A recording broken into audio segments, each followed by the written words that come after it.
Tahara. Tuma, as we know, is associated with death. Tuma is generally speaking something which has to do with a of life.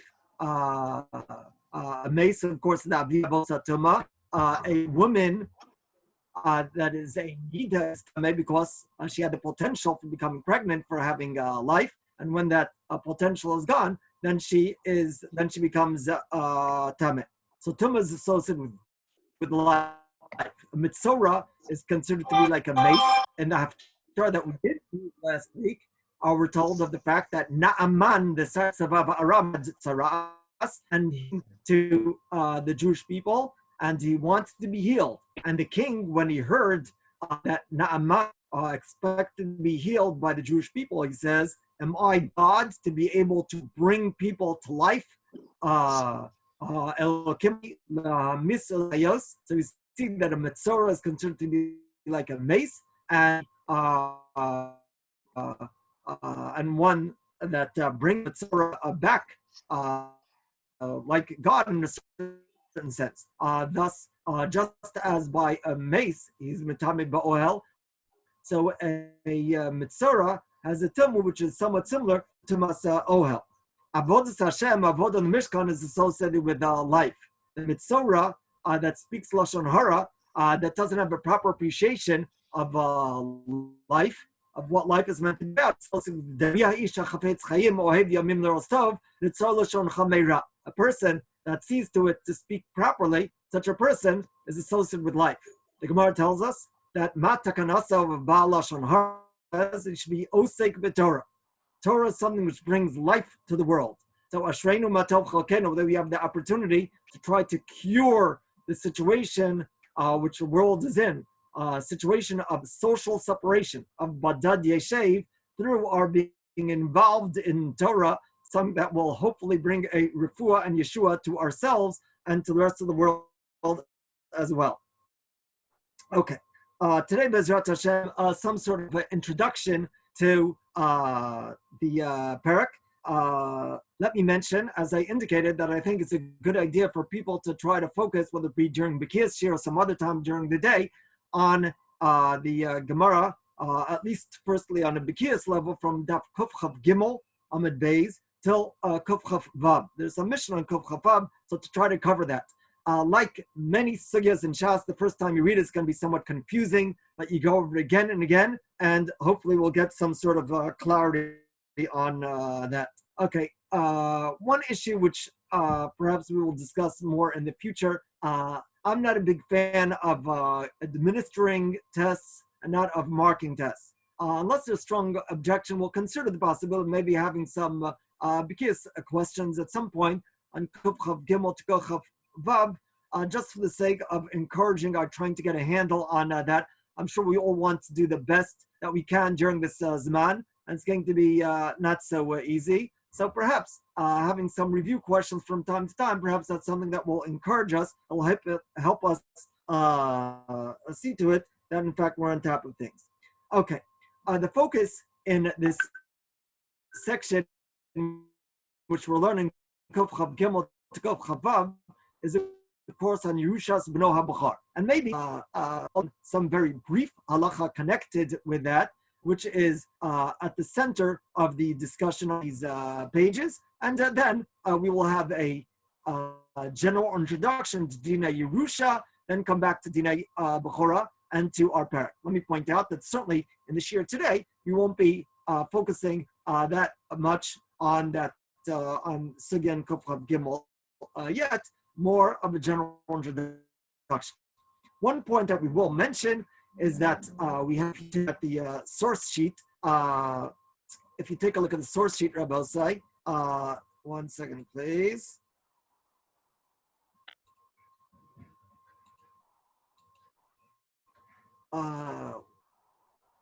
So he's not working. Okay. Yeah, we're in business. If you take a look at the source sheet, so you guys see that there's the parsha of Nochlin in Perek, and then there's the section in Parshas Kiseitze. Whoop.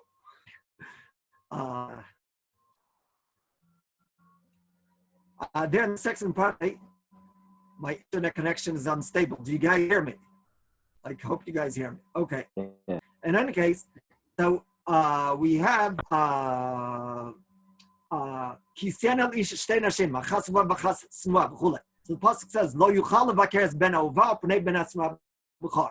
Because the b'char ben yakir lo says lo pishnayim b'chol asher yimatzei b'chor gets pishnayim. When b'chor gets pishnayim, if there's two children, then we split the Yerusha into three parts. The b'chor gets two of those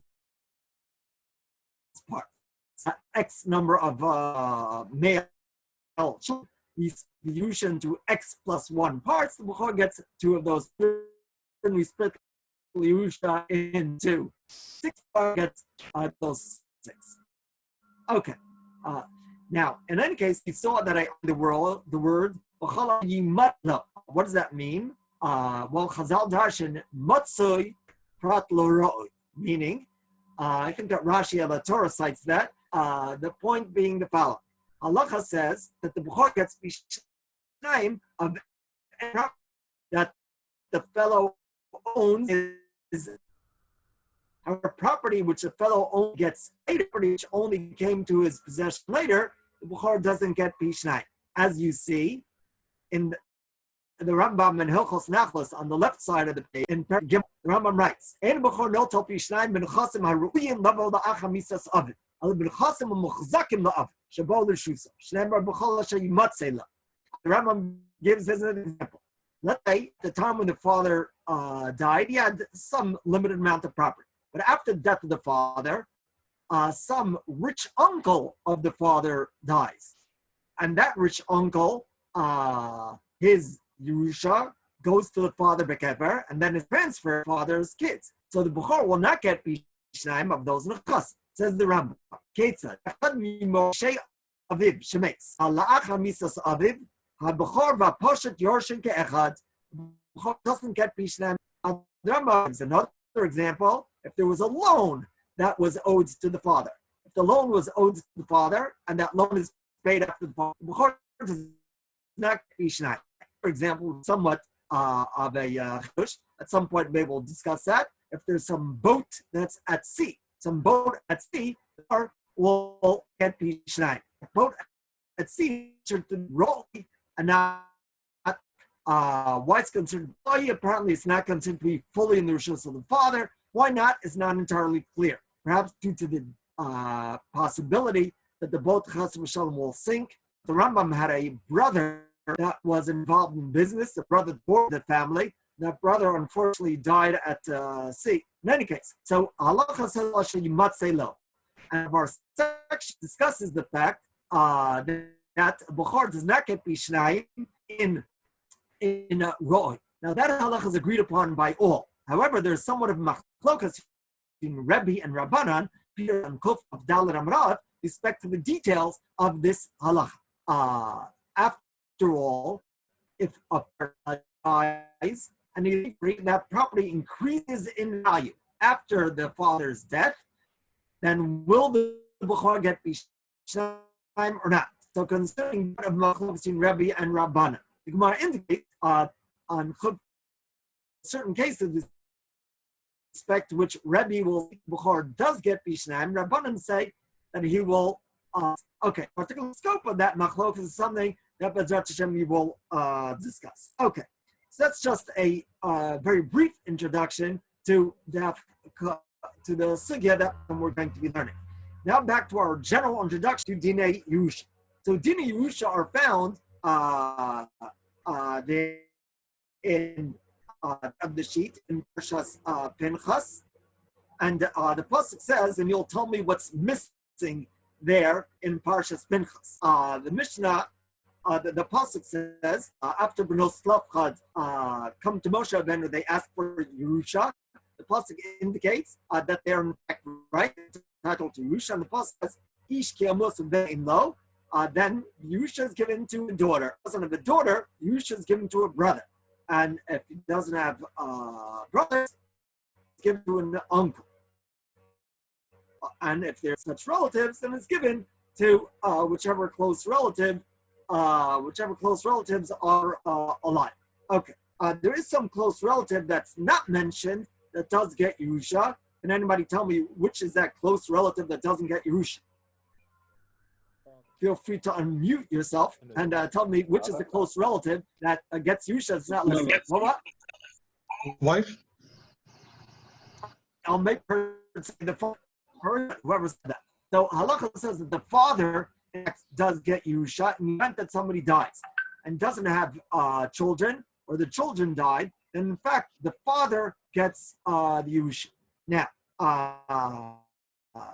that's something that's not listed in the Torah. The Ramban in that section on the top middle of the sheet,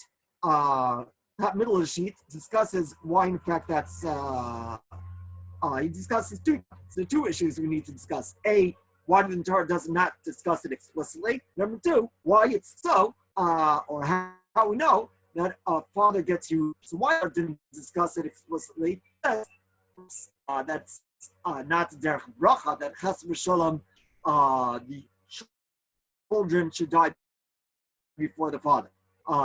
Perhaps in the Dor HaMidbar, the father gets Yerusha. Over here, he has two approaches. Like here, he has two approaches. Approach one, that hey, just as a son is Yorish the father, it follows that the father will be Yorish the son. After all, he says, if X is Yorish Y, then it follows that Y will be Yorish X. That's a Chiddush Ramban. There's some questions that one might ask on that. Our mission in Yaish Nochlin indicates that Shiur relations are always reciprocal. But in any case, the second approach of the Ramban is that it's obvious from the Torah that a brother gets Yerusha. Sorry, it's obvious from the Torah that a father will get Yerusha, even though it's not explicit. How's it obvious? Well, says the Ramban, the Torah that a brother gets Yerusha. Now, how does a brother get Yerusha? Says the Ramban. After all, Yerusha, generally speaking, goes up and down in order to decide. So how does the brother get Yerusha? So the Rambam says the Ramban, well, the brother gets Yerusha through the father, meaning that when you have two brothers, Reuven and Shimon, and Reuven dies. So if the Torah says that Yerusha goes to Shimon, it must be that what's really taking place is when Reuven dies, then Yerusha goes to Reuven's father. So if the father's alive, he'll get the Yerusha, but if the father is dead, then Yerusha, out to the father in the grave, will come back down to Shimon. So that which Shimon, the brother of Reuven, gets the Yerusha when Reuven dies, in the event that the father is dead, is through the father. The Yerusha Shimon gets from Reuven through the father. Now this is very interesting because after all, there is much discussion in Rishonim and Achronim at the beginning of the Perek. We will be touching upon, but not discussing it at length. There's much discussion to whether, in fact, the nature of the Yerusha of a brother is something which comes through the father, is indirect, or should we say that the Yerusha of the brother is directly from the brother? This is a big machlokes Rishonim. Should we assume, like the Ramban in his second approach, that Yerusha of a brother is indirect, rather is through the father, or should we say that the Yerusha of a brother directly from the brother? My nafkamina, perhaps we'll leave that for now. Okay.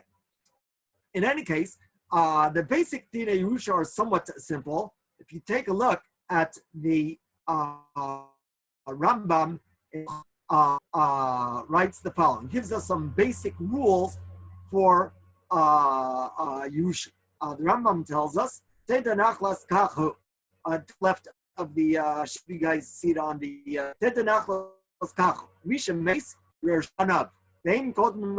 so first children get it, and the Rambam says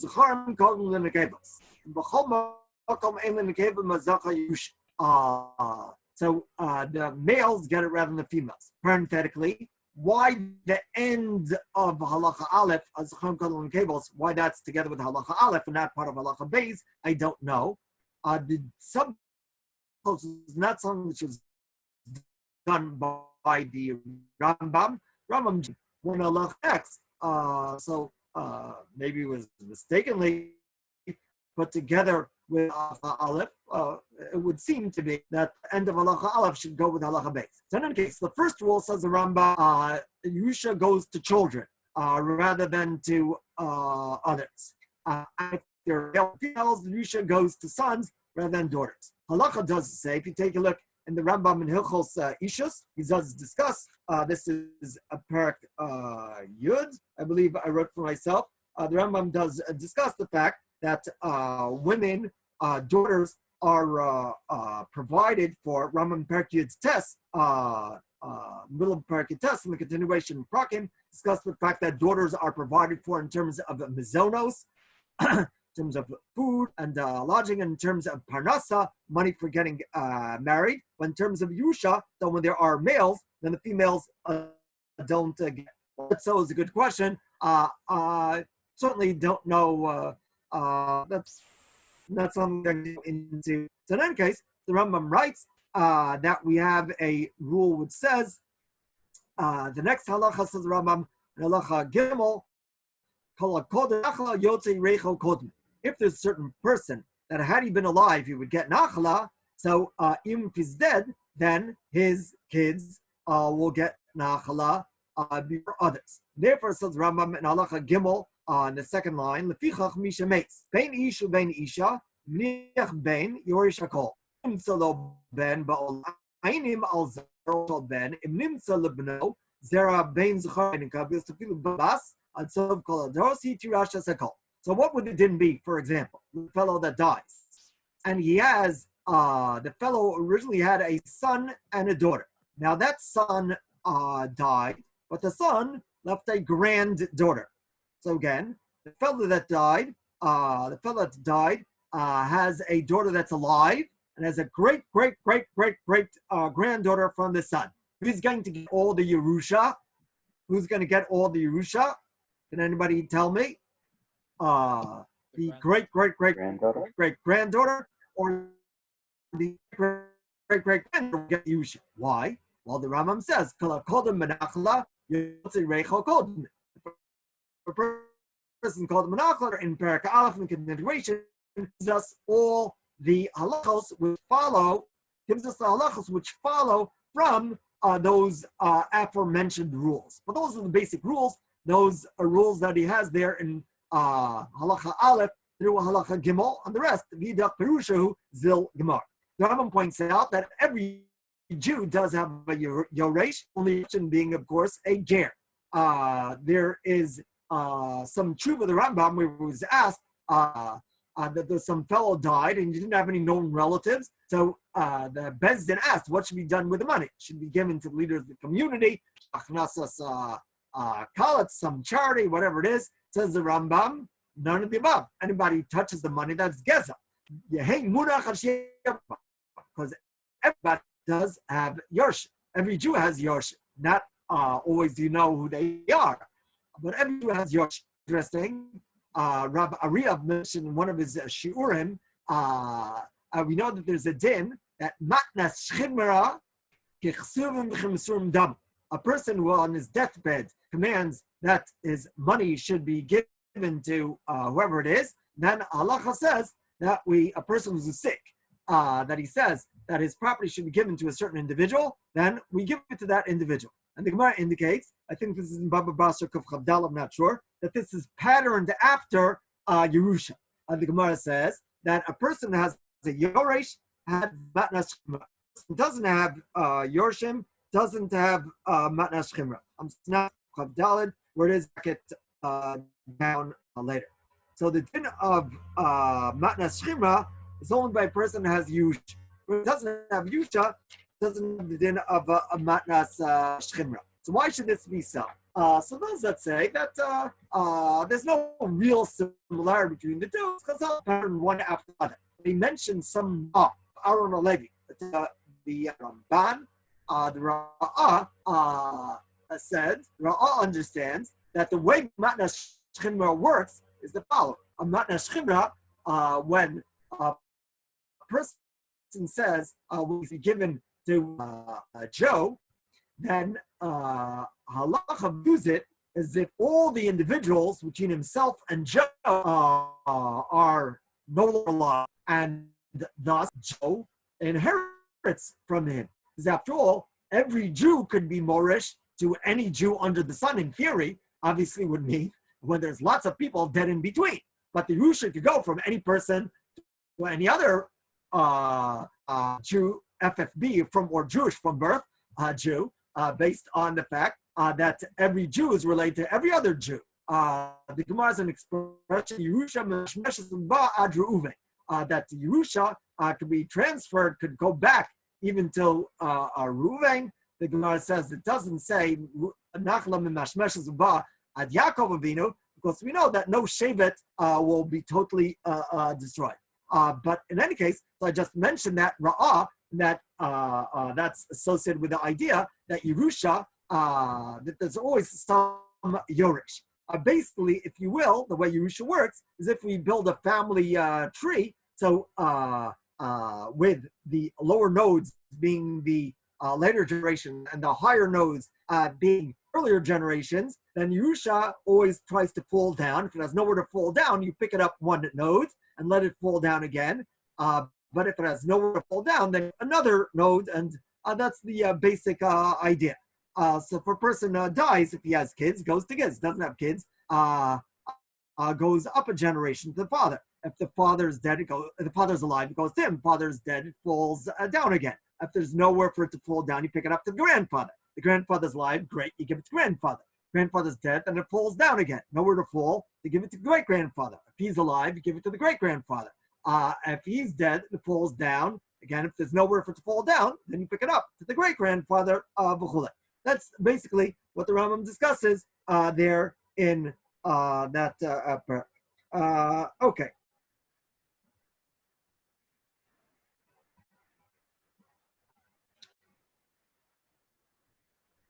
Now, there's some very basic idea with respect to Yerusha that I'd like to discuss.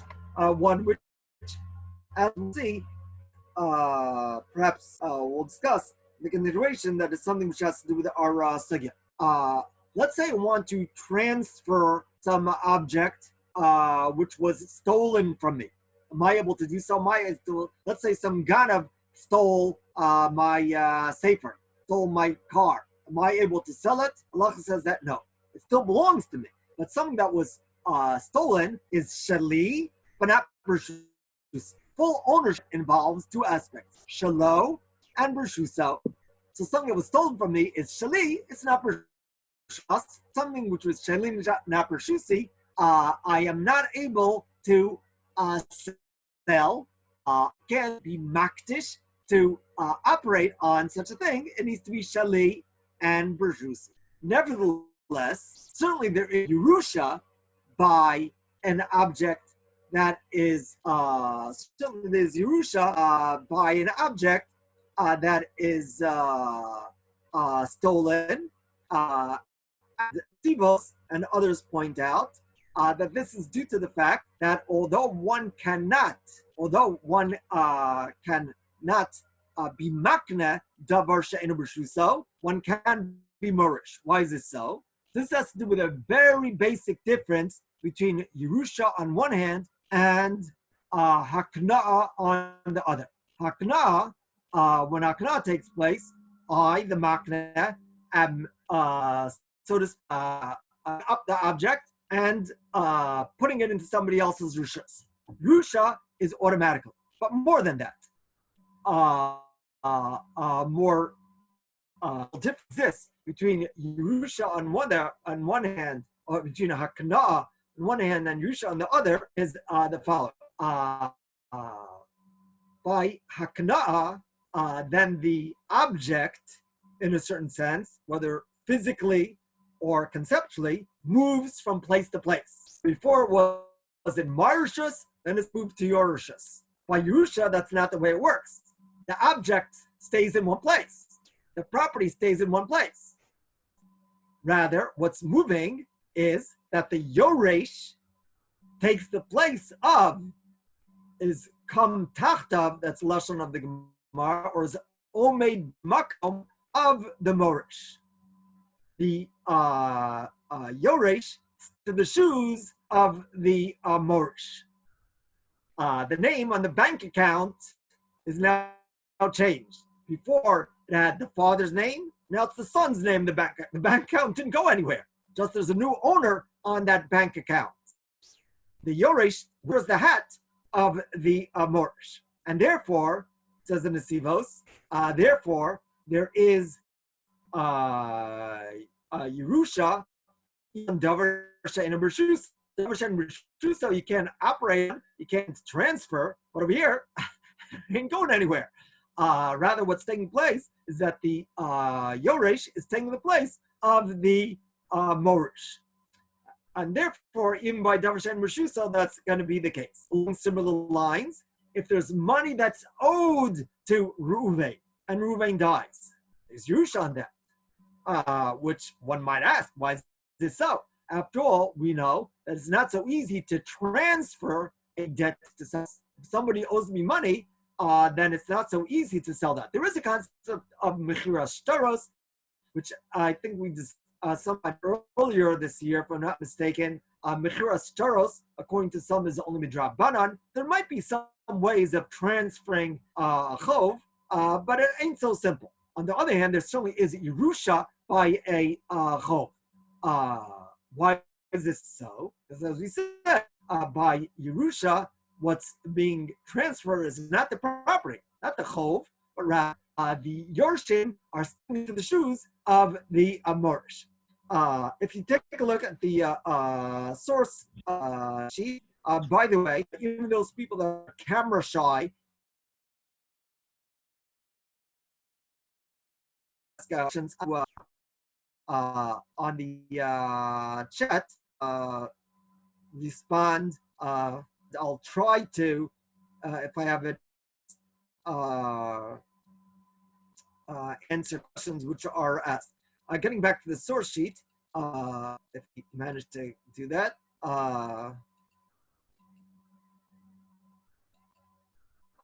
Okay, I'm not going to waste your time doing that now. To the sort of bottom right, if you have that, just listen. Say points out on the right side. There mentions the Nesivos, and he says in line 21 for the Gesha, Yoresh Omed b'makom hamorish. He takes his place. And this is the name of Rav Itzel Mipanovich, Yitzchak Mipanovich, and the Granat, based on a Nesivos, he has this idea. Okay. Where's the Nesivos? The Nesivos, Reish Ein Vav Sifkat and Dalet. The Nesivos over there is talking about Davar She'eino B'Reshus, but some would apply also with respect to other things. Now, this idea that a Yoresh is Omed B'Mkomo, this has the ramifications. Section on the right side of the source sheet is from the Encyclopedia Talmudit under Yerusha. On the left side, on the bottom, it's from the Encyclopedia Talmudit under Yoresh. And there he talks about the fact that we find some idea that if a person owes money and he dies, if he owes money and then he dies, then under certain situations, the Yorshim are meant to pay those debts. Oh, hey, and this ain't standard Yerusha. Normal Yerusha, if there's a place in the bank, there's money that somebody owns. If he owns property, then that goes down the Yerusha. That's the standard Yerusha.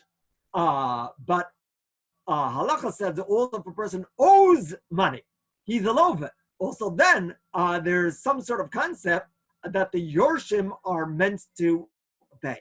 Now, the specific details of when they're meant to pay, that's a big machlokas that then in Encyclopedia Talmudit he discusses.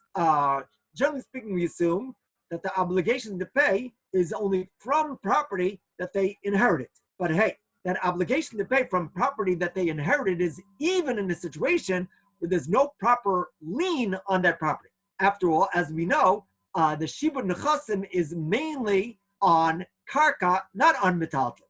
Metaltli diasmi lo mishtabdi. The metaltlim v'yisomim, there's no lien on that.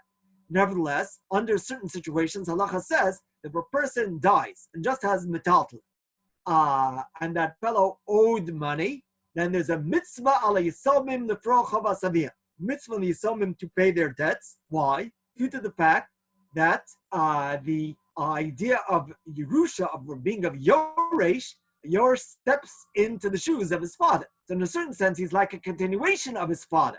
So if his father owed money, then he is meant to pay that money. Again, the halacha, we assume that it's only from a property that was inherited from metalton. There's karkas inherited, then there's a proper on that shibud nechas. But even when there's no shibud nechas, when there's a metalton inherited, halacha says that the yorish is meant to pay. And there are other ramifications that perhaps we will see of this idea that a yoresh is an extension of his father. The law in the Gemara of the Rishonim, yoresh kar'a davua, bra kar'a davua. He's like a foot, an extension of his father. So to summarize, we just pointed out that the idea of Yusha is different than Kinyan in that by a Kinyan, you have the property conceptually moving from place to place, or by Yerusha, the property is not going anywhere.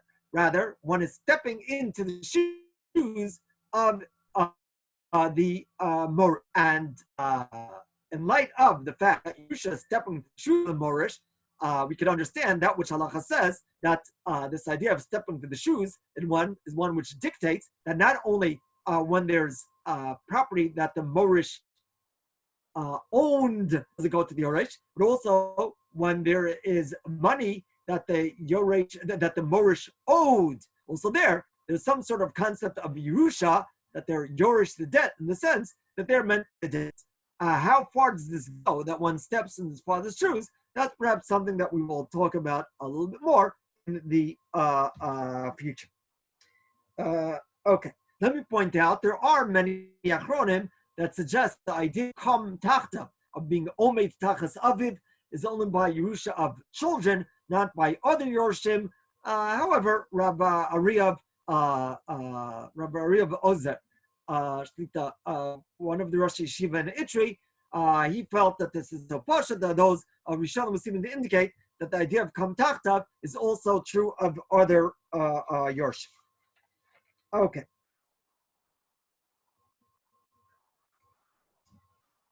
Now let's get to the dinim of Yushas Bno Hachar. So, as we mentioned in Parshas Pinchas, the Torah speaks of Yusha in general. In Parshas Kisei, the Torah speaks of Yushas Bno Hachar. Then the Torah says that B'chor Pishnai, B'chor Ben Asnoi Yakir Losei. Here, let me mention that there's certain machlokas rishonim concerning whether this is listed as a separate mitzvah. You have on the source sheet the Rambam at the top left in Hilchos. He's supposed say Achas Din Seder Nachas. Rambam understands. Rambam indicates that all of Dinei Rusha is considered part of one mitzvah, Seder Nachas. On the other hand, the Ramban, we know, wrote additions to the Sefer Mitzvahs, says that a bunch of mitzvahs which Rambam left out. And one of the mitzvahs which Rambam left out is the mitzvah of Lo Yuchal Levaker. Ramban understands that there's a lav. Lo Yuchal Levaker is Ben Ahova Pnei Ben Asra B'chor Kesem B'chor Ben Asra Yakir. So thus the Ramban says there's a lo saseh. If a person tries to disinherit his B'chor, he's in violation of a lav. And furthermore, the Ramban says it's also in violation of an asay. Lamaisa, the Ramban and the Rambam both agree that it doesn't work. A person tries to disinherit a B'chor, is in effect, because according to Ramban, he's in violation of a lav and asay, a lav and an asay. And the Rambam says, no, this doesn't work. the Ramban there is marich about this point. He also says there's a mitzvah when it's not clear who the Bechor is. There's a mitzvah on the father identifying who exactly is the who's the Bechor. Okay. I was going to discuss a little bit more the nature of the Yerusha of the brother, the nafkamina between the two ways of understanding that din of Yerusha, between understanding Yerusha's ach, but I think we're going to leave that for now. So just in the few minutes we have left, let's take a look at the Gemara. By the way, Rebels, I indicated this in the past, and I'll ask you again. I'll be very happy to hear suggestions for how to make things, how to make the learning in general more effective, how make Shiur more effective, easier to concentrate. I certainly appreciate your insights, and do feel ask questions in Shiur if you would like, or as I said, send messages if that's something that would be easier. Maybe some people did send messages, just I'm not getting that. But okay. In general, give me a thumb if you think that that you're us to judge the quality of the Shiur, not the quality of the Shiur, of the content, in terms of your being able to hear me on a scale of 1 to 10 or a scale of 1 to 5. So you won't have to raise two hands. I see some of the people here. I see Gabe Yeshivas Karambiyavna and Rabbi Feigen Golda. I can't see that hands. Is that okay? So raise hand on the scale. I see a 3. 4. Okay. I hope we're doing okay. And what exactly can be done to improve the connection? I'm not sure. In any case, so take a look at our both side at the Kof Chav Dal and Maral for the basic Machlokas Rebbe and Rabbanan. On the second line, you see Tanya.